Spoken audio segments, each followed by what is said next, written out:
Hey, welcome everybody. Friday night. Hope y'all are ready for the weekend. And have with me here is Chris with Kraken Jigz. And we'll just go ahead and get into it. I hope you're doing good.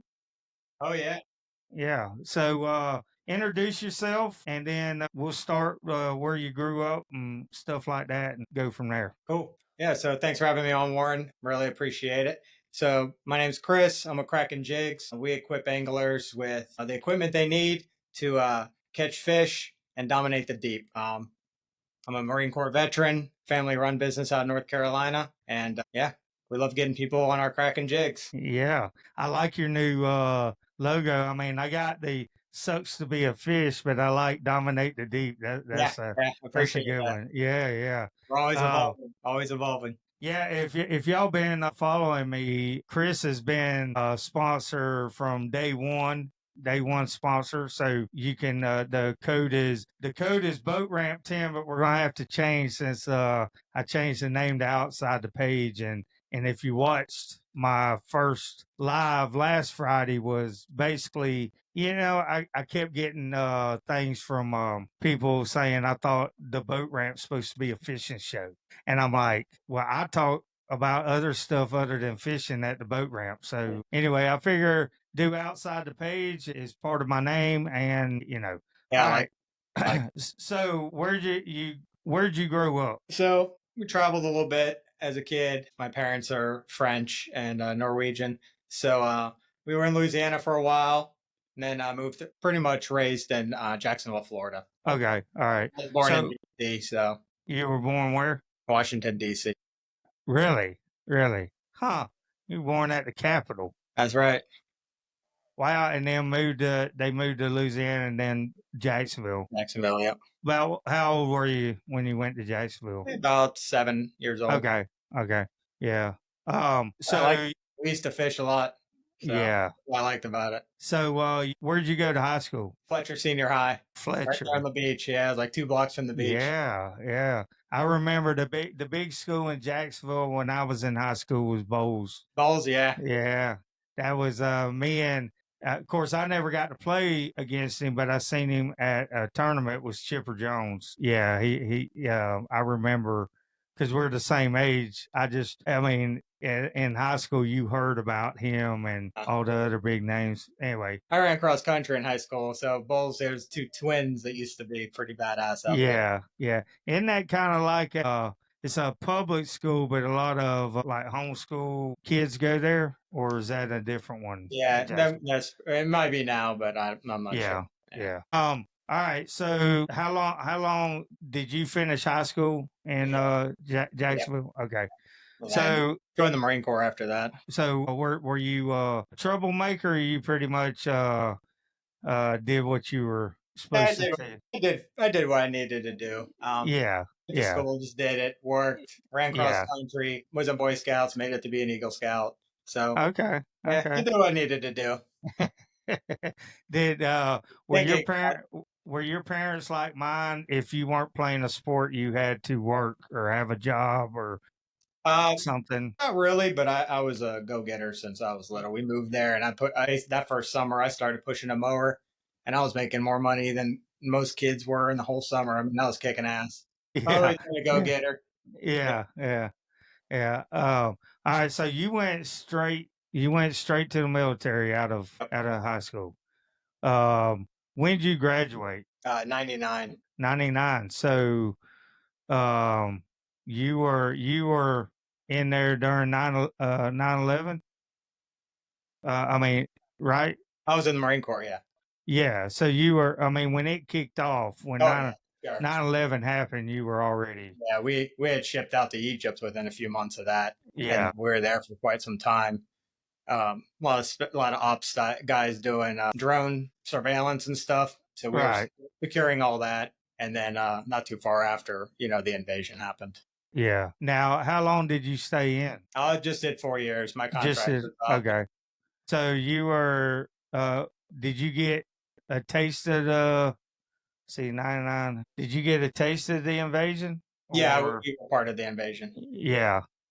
right there in March of Yeah. 03. Yep. So did I was a machine gunner. So yeah. tip of the spear. Yeah. Yeah. So you were a Humvee machine gunner No, or oh okay. lean Okay. and mean carrier. Yeah. Yeah. Okay. All right. All right. So when you got out, where'd you come back? You came back to Jacksonville? No, I went to Miami. Okay. Yeah, did some jobs, kind of getting my feet underneath me, civilian life, and Yeah. met my wife and started a family. Yeah. And then we moved up to North Carolina a couple years after, give the kids a better schooling, things like that. So did you have family up North Carolina or y'all just Just, chose North Carolina and was like, just came up there, yeah. yeah.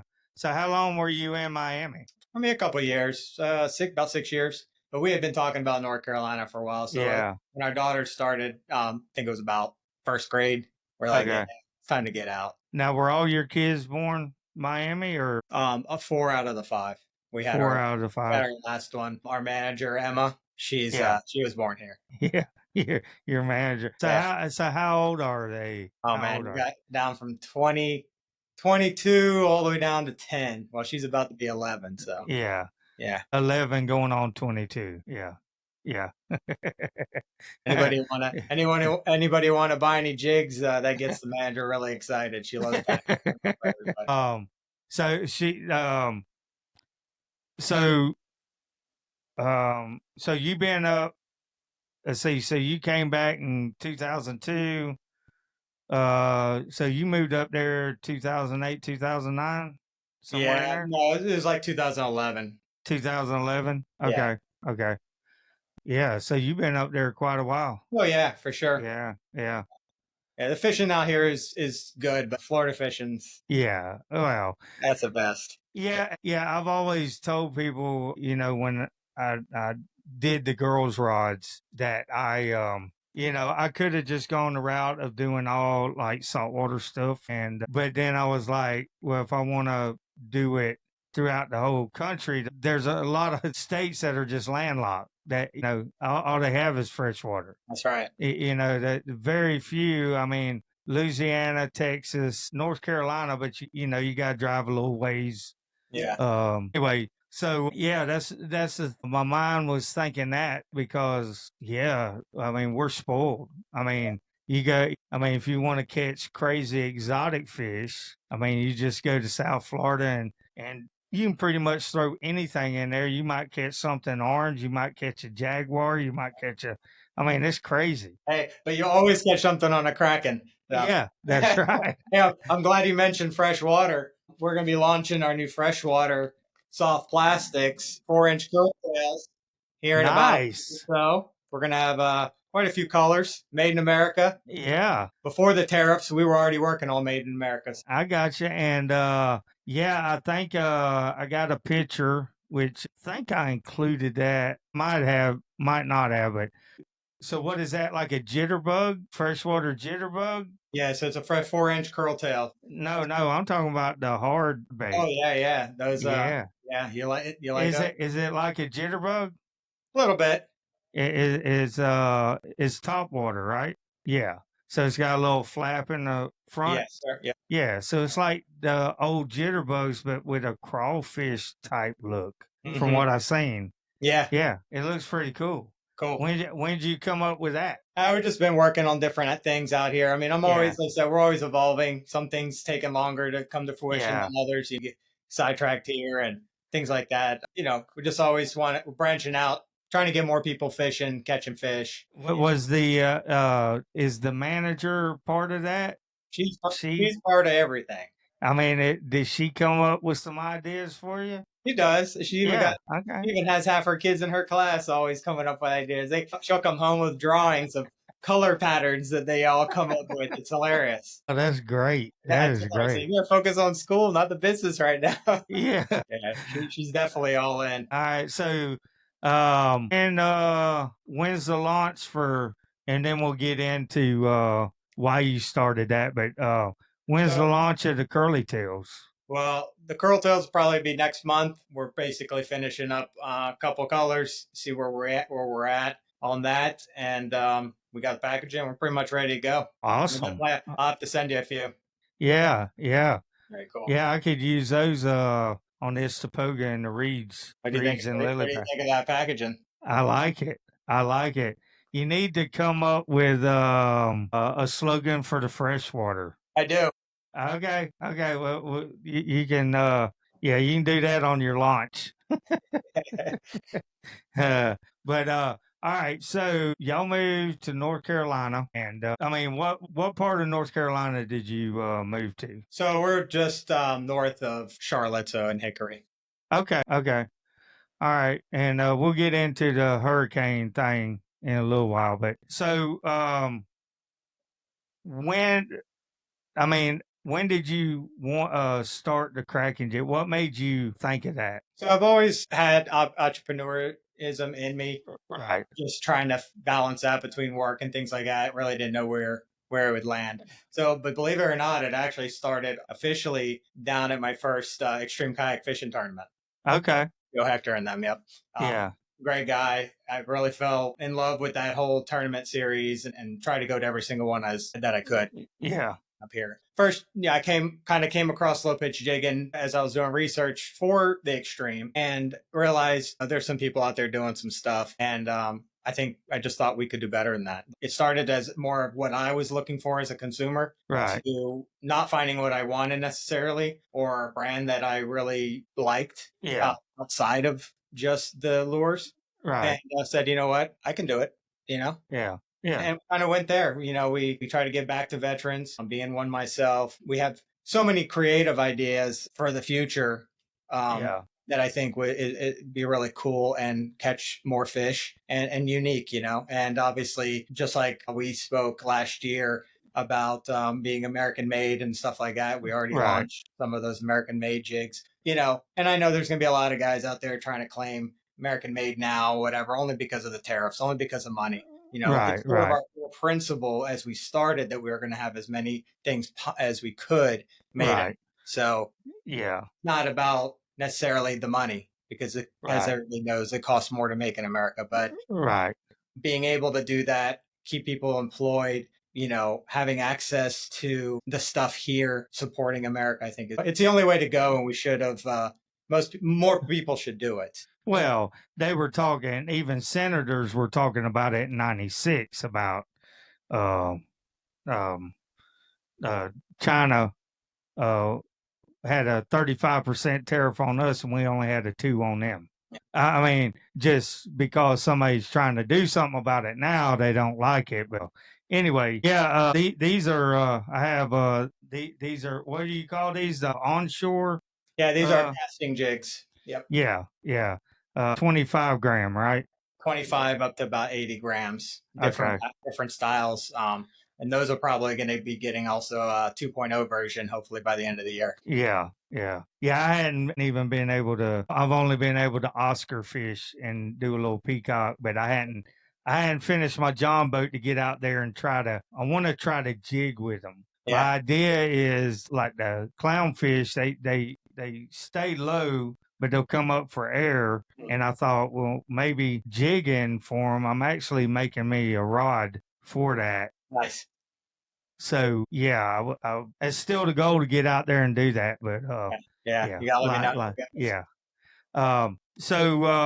So you started that. Where have you mostly found your success? I mean, where most people have been buying them right now from you. So we're doing pretty good. It's a slow trickle. Again, it's all about people just realizing what we do, what we stand for, and what we offer. Right. We're in California, we're in Texas, Florida, picked up Connecticut here recently. So we're kind of sporadic, but Yeah. covering all the grounds. We're down in Latin America. Yeah. So far, Yeah. so good, man. I mean, it's just people are talking about it and talking about our Yeah. company and what we got. And I think, yeah, recently I think one of the pictures in the flyer is the three guys that you help out with the saltwater kayak US team. Yes, always, yeah, we support them. Yeah. We support them from the beginning, and we continue to do that. Yeah. That whole team is outstanding, outstanding fishermen. Yeah. Great guys. Yeah. I'm gonna try to get her on. Um, Annie, Annie. yeah, Annie. she's great. Annie Nagel. Yeah, I'm gonna try to get her on because she's kind of the PR person, I guess, for that. So I mean, they just recently got back, didn't they? Win or Yeah. So they came back from down there in Latin America. It was good. I guess they had some tough weather. I think they got weathered out. I think it was a 3-day event. It might have been only like yeah, a half or something like that. Yeah. But again, those all that whole team is top notch. I mean, they absolutely know what they're doing when they're on. well, I was talking with Joe, and so for the first SummerSlam, part Mhm. one in June, I forget how many he says coming from Hawaii. And then he has another group coming from the Pacific Northwest because that is the qualifier Yeah, that's right. for and he said there's probably going to be over 120 boats, Really. Yeah. kayaks. I'll be there. Definitely. Yeah, that's gonna be a big thing. I'll probably have a booth there with this setup, and I may bring some rods, but that's not my thing anymore. I mean, it is, but it's not. Yeah, Uh, I'm excited. I think last year we went down, but it got washed out and moved yeah, the yeah, following week, and yeah, I couldn't make yeah, it. So yeah, yeah, got to spend some time down there, but we didn't get to do the tournament. So this yeah. year, hey, cross our fingers, weather's good. So y'all coming down for a week again? Yep. So let me know because maybe I'm gonna stay with one of my captains. That's the main dude, peacock bass guy, and maybe I can line it up where we can take all the kids and Yeah, that'd be do a great. All little right, clown fishing. that'd be nice. What jigs did you start out with when you first started? So we did start with some kind of unique jigs that we hadn't seen out in the market and everything, and then we pivoted into as quickly as we could into designing ours completely. The design. Yeah. We took a class. We learned how to do a CAD system and worked with a partner, and basically that's where we came out with the Jignado. Got a Okay. rattle. We got 3 different colors. Got a Okay. rattle side again. There's Glow in the dark too. on the Yeah. dark and UV. So we're trying to put as many of the factors as we can that help attract the fish in one Right. jig. So you don't have to buy 30 jigs. I mean, we'd love you to, Yeah. but Yeah. Yeah. we'd love you to. But again, I have to always go back to why I started this. I was a Yeah. consumer at one point. So try to put as many of those factors into one jig as possible. Your hookup ratio is better. Yeah. Pocket's a little lighter, and everyone goes home happy. So Yeah. Yeah. So you've been getting some good feedback lately yeah, on the yeah. yeah. Definitely. Like I said, I wish I could go. I wish I could go, 100 miles an hour on all my ideas, but we got to Yeah. slow. Yeah. Yeah. I I had this conversation with last night that I got so many ideas that I ain't got the money for those ideas. Yeah. So yeah, I mean, if somebody needed an idea, I could give it to them, whether they want to make money or not. That's up to them. Yeah. But yeah. So I know. So you've been doing how long? You been doing the So jigs we just now? hit our 2 year back in January. So we've only been around 2 years. Okay, all right. So the onshore ones. Mhm. I know we talked that one of your main things was that you wanted to, there we go, that you wanted to make it where your goal was always to make them in the USA. So I know you had started this. What's your goal far as, I mean, how can you accomplish that if you, are you doing it yourself basically, or you trying to team up with somebody? Just curious. Yeah. So I can't give you all the secrets, Yeah, but right. it goes a little bit beyond that. So we are big picture. What we would love is that we have a team of people here. Preferably, what we're looking for are retired veterans who or not just necessarily retired from the military, but Right. retired from their career. A lot of older people don't have things or hobbies to do when they do retire. Right. So we want to have a team of women or men at Right. that we can teach them the skill and perfect it here and make it here. So it's not just made in America. It's made by retired veterans Yeah. who are retired, not just from the military, but retired in general. So bringing purpose to their life again, right? Right. There's so many that, so it's kind of a double mission, you know, Yeah. there. So there's that. There's the creative side. Again, like we talked, so many ideas. Right. If you dumped a pile of money in front of me, man, if we go at 100 miles an hour, it'd be pretty exciting to see all the stuff, you know, in my head. But, you know, that's kind of the goal. But yeah, I always wanted to start. I always wanted to do American made. Even before we started the company, found out that was clearly harder than we thought. Right. There's some learning curves there, but I mean, it wasn't not even a year. We already had all our micros and casting already. So yeah, I think the goal is, I think if we can have at least 50% of our products made in America for now, I'd be ecstatic. I think that would, and again, not because of tariffs, because it was literally our founding principle that we were going to try to do that, no matter what the cost was, because without passing it on to the consumer, of course, you know, but our jigs right now are priced, you know, kind of right in the middle there, from cheaper ones to expensive one. Ones that, which, you know, isn't even fair that some people have them at those prices. What part of what's the biggest part? Do you think the hooks are the biggest part of American made stuff, or is that something that can be done here? I'm just curious, because I mean, I don't know a lot of hook makers. I mean, you know, the hooks can be definitely made here. I gotcha. The hooks are not even that hard of an issue. We haven't addressed that yet at Kraken, but it's definitely in our back of our mind. We're focusing on, you know, obviously our jigs. So. Right. No, I was just curious. I mean, because I'm, you know, I just go and buy hooks, so I'm not in that industry to know who actually, if there's a factory that actually makes hooks, or I mean, is there American made hook company? I don't know. Yeah, there is. Okay. Yeah. I was just curious because, I don't know. I never asked that question. I mean, I know there's only a few blank companies that make rods in America, and I'm thinking there's only one that makes guides, and I could be wrong, but I know REC is the only ones that make guides. They make some standard ones with the ceramics, but they make the wire ones that can fold over and then pop back up, the titanium ones that they're known for that. So like if you shove them in a rod holder, and you hit that guide, it'll just flop over and then pop back up.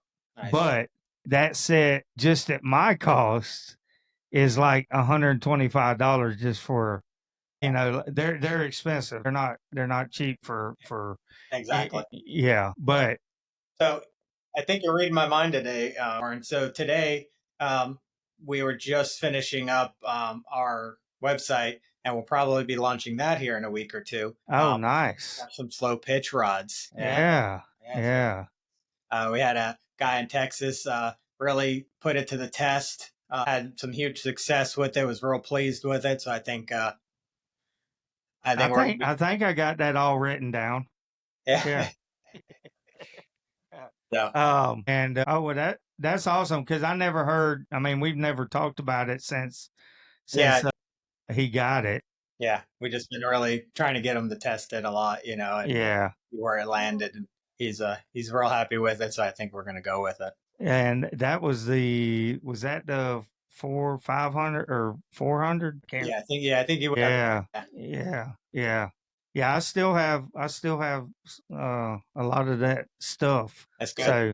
So anyway, I mean, it's funny. I've been debating on what to do, and I know I'm gonna sell to girls, but I actually, after we get done today, I got a phone call with a company that wants to talk to me about helping with their rods, and I mean, I've had 4 or 5 people that's always wanted to come work for me, So we're gonna see what comes of that, and yeah. Outstanding. And then another company I've done stuff for, he hits me up. We haven't talked since, but he hit me up a week ago. Said, "Hey man, I sold the last rod. We need to talk about a 2-piece one because he does swim bait rods, or he makes swim bait lures out in Arizona." And he shipping those, I have to cut the tubes and everything. At least the rod is 711. So you cannot be over 8 foot or it's $200 extra Yeah, for shipping. It's crazy. crazy. Yeah, it sucks. It sucks because I can see 9 foot, but come on, you're already accepting 8 foot. You can't accept 8'4". But anyway, the problem is I haven't found yet 2-piece that equal that length. the line weight of, I just go by line weight. I think it was like a 15 to 40 with a slow mod. And yeah, I can't find, the only ones they have is they're shorter than 8 foot and 12 to 25, or you're going up to 30 to 50. And the 30 to 50 do the job. Don't get me wrong, but you pull the lips off the bass if you have a 30 to 50. So anyway, yeah. So that's cool. So you are launching this week? Yeah, probably by the end of next week. In the next week. And then the soft plastics will be the following month. Okay. All right. Yeah. And what about the hard? What do you call those? The hard body freshwater? What do you call them? Not saying yet. Oh, okay. Okay. I know you put it. I know there's a picture on your Instagram. That's why I was just curious. So yeah, you're gonna have to send me a picture and the logo for the freshwater. Yeah. The logo is the same, just a different motto. That's right. Motto. Yeah. You could dominate the deep if you were, for a deep crankbait or something. But yeah.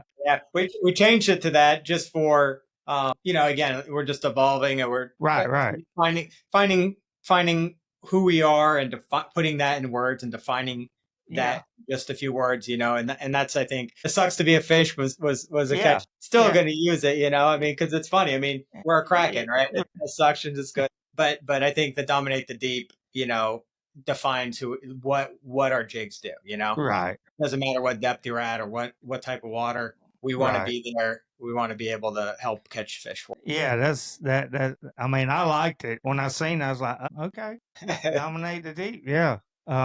Let's see. So I know.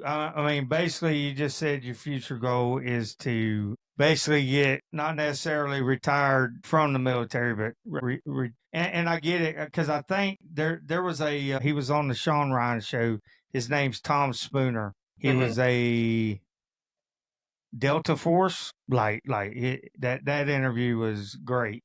But he's from Florida, but I think he moved to North Carolina, and he has a foundation that he puts the veterans to work, and because they're learning more about brain trauma and stuff, and they have some kind of work program to help them get through some of the stuff. So I had to find a name. It might be something that y'all could team up with that'd be great, for sure. Yeah. I'm gonna go back at that episode and see if I can hear. They may have it listed below what his what the business is called, but I think he said it was in North Carolina. Cool. Yeah.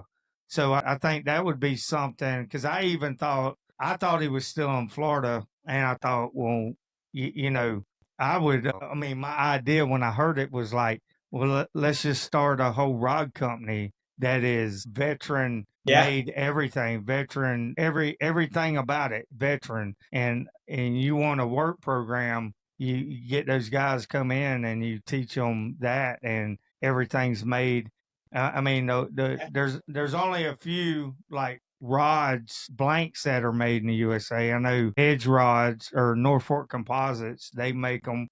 Rods Forge in Texas, they make rods. They don't make any slow pitch, but they make freshwater, saltwater stuff. They have factories, and I think there's a few others, but not many, not many, and they are expensive. Yeah, sounds like a great cause though. Yeah, for sure. Yeah, we when we had the hurricane come through here. Yeah, let's talk about the hurricanes. That was Milton, right? I think so. Helene. Yeah, there you go. Helene. I'm trying to think what Helene did here. Maybe, no, Milton's the one that messed us up. We had 4 tornadoes come through. Helene is the one that went and hit Horseshoe Beach, Steenhatchee, Cedar Key area. Hit there and then slow rolled up to North Carolina. And what people, before we get into how that was with y'all, what people don't understand about hurricanes, even though when they pass, if it's a slow roller, even when Ian hit that, and they can say 4 all they want, it was a 5 when it hit Edgewater or Inglewood. When it hit Inglewood, they clocked they had a wind thing. They clocked it at 225 miles an hour. And so I am from Fort Myers as the crow flies. It's almost a straight shot, kind of. But the way it curved, it came right. It went from Fort Myers and went right over us and then turned up. So we were getting 90 miles an hour for 6 hours. But what people don't understand is when it slow rolls, when it turns up and it slow rolls, all that rain from up north comes down and everything. So the Peace River, Myakka River, all that flooded. It flooded the whole campground at Peace River, and the water was up almost to the road. It was up to where you could see the railroad tracks. That was it with a trestle. Yeah. So that's what people don't understand, and that's what happened. What I saw, what happened in North Carolina because of the slow roll and the rain staying there and the heavy rain, and it just flooded everything from the north down. That's right. So tell us, so when it got up there to you, kind of talk about, yeah.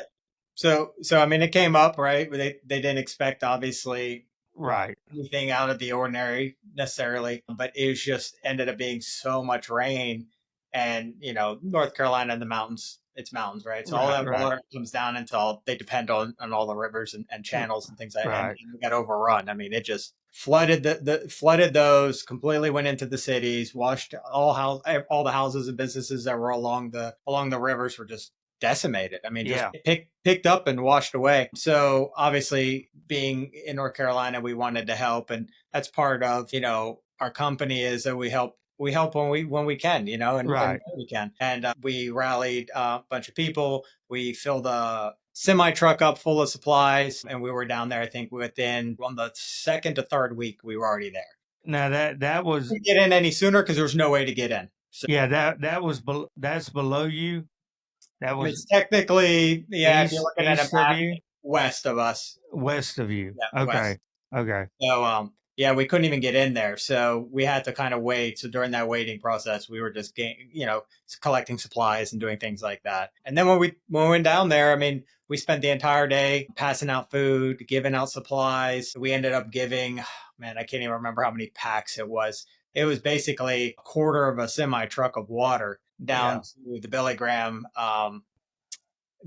property over there to store, so that they could go on helicopter and take the water to places that were completely impassable. Right. So yeah, it was nice. People were really nice out there. I mean, they were really happy to see anyone trying to help. Yeah. It was definitely a sad state, and they're still in bad shape. I mean, honestly, every time it's like they can't get something going, and it just kind of washes away again. Well, yeah, and from what me as an observer on TV and on social media mainly, because I don't watch news, that it was the people that actually helped. Yeah. If it wasn't for people coming together, especially that guy, he was all over. Thick Booker or something. He's he's part of the Florida national something team, and he came up there. He was all over social media, but they had a guy that had a helicopter and they were flying stuff, and they were being stopped. It was just crazy. I mean, we had the same thing happen to us, all the shenanigans that went on in North Carolina. Like, hey, no, we're here to do it. Y'all don't need to do it. But it made news that FEMA, where we live, with the tornadoes that hit. I mean, one started right in front of me, literally 25 feet in front of me, but it never grabbed. It picked up and then hit the trailer park down like a block down the road. And but anyway, what made news was they found out that FEMA people, because people had American flags or Trump signs in their yard, they wouldn't go to those houses. That's what we're hearing here, you know, and that's a shame because, and I'm Yeah. just looking up, there's this, I just forgot her name, but there's a great company here in North Carolina, 503. Check them out. They help veterans and everything, but they were also very active on the Western North Carolina, and they're called the Independence Fund. Yeah. Anybody wants to, you know, go check them out, maybe donate something to them. That's an awesome organization. And then I'm going to botch their name, Noka, you know, the one that does all the kayak batteries. Yes. Yeah. Yep. Heather and them over there, man, they supplied us with a bunch of batteries that we gave to first responders over there. Nice. Yeah. So exactly. It was a lot of people came together, not just in, you know, the veteran community or in the fishing communities. Yeah, make sure you text me that, and I'll make sure it gets in below in the description. Yeah. But yeah, man, that was just horrific to see. And you know, even when it went where it hit first in Florida, I mean, the people just got together and just, you know, did their own thing. And it's amazing what you might not like your neighbor when something like that happens. You tend to forget. That's right. I mean, Stuff like that. And it's about the human experience and, that's it. you know, helping them other, out. Yeah. Truly helping each other when you're in need. Yeah. Right. Yeah. And I mean, I did it. I took off a week of work and went down to Cape Coral to help buddy of mine with all his clients and other people. I mean, there was 4 years ago, something like that, maybe 2-3 years ago. I mean, they still rebuilding over there too. I mean, you know, it takes so much time too, you yeah. know. And then it's all about money, right? You gotta fight the politicians, gotta fight for the Well, money. you got to fight the insurance. The biggest scam in all of the United States or all the world is insurance, because you can sit there and pay for 30 years and not miss a payment or anything. One thing happened to your house, and you got to fight them to get your money. Yeah, That's a sad that. I mean, that just ticks me off. It's just, I mean, just like we had some damage from Ian, and we just hired a roofer that needed some money and just went and bought the stuff and said, "Hey, do it." And I'm glad I'm able to do that. But you know, if something bad happens, then you're having to fight for it, and I mean, it's crazy. But so you said it really didn't affect you. It got high, but it didn't. Yeah. So we just skated that here. It just passed us, you know, like really outer walls. Yeah. They got, I mean, if they'd come over another, not even 50 miles, we would have been right in it. Oh, wow. I don't think it was as wide. It was just that section was just so, it just dumped ridiculous amount of water. And it just, I mean, even now you drive through it, you know, Black Mountain and some places like that. It looks like a war zone. I mean, really. Well, and my friend, she just bad rains a month and a half ago. Yeah. And I think he said like 70% of the bridges that they had built all washed away again. It's like, really, yeah, it's crazy. Wow. Yeah, just like my friend, she just sent me a message on Instagram that I messaged her. I said, how's your daughter? She said, I hadn't heard from my daughter in 3 days. And then all of a sudden she did. But her daughter, her house that she had up there got it.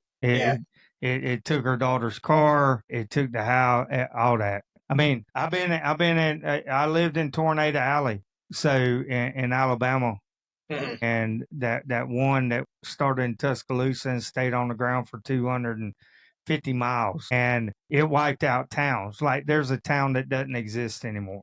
Like it wiped out every building, everything. It was just looked like a pasture, just slabs. And I know that did it to some places up there. Oh yeah. In Asheville. I mean, what's the famous hotel up there with the ducks and everything? In Uh, that? Biltmore. Yeah, that got destroyed, didn't it? No, it's there. I think they opened up back, and I think they started taking people in November. We haven't gone to see what, but I'm sure it's not 100%. You know what I'm saying? Yeah. It's not what it used to be. It almost makes you want to go up there just to get a room, just to support, Yeah, absolutely. Yeah, yeah, yeah. That's man, that was rough to watch on TV because Yeah. I mean, you sitting here this far away, That's how it you don't. was. We wanted to help, but they literally said, "There's no way to go there. Like Yeah, you have to wait." And I'm like, "Wow, that's for like 3 weeks, those people had like no one come to them." You yeah, know? yeah. It makes you want to be a prepper, but then again, not. You know, Yeah. I mean, what? Yeah, that's crazy. But a lot of those up. I mean, the problem's water. The problem's water.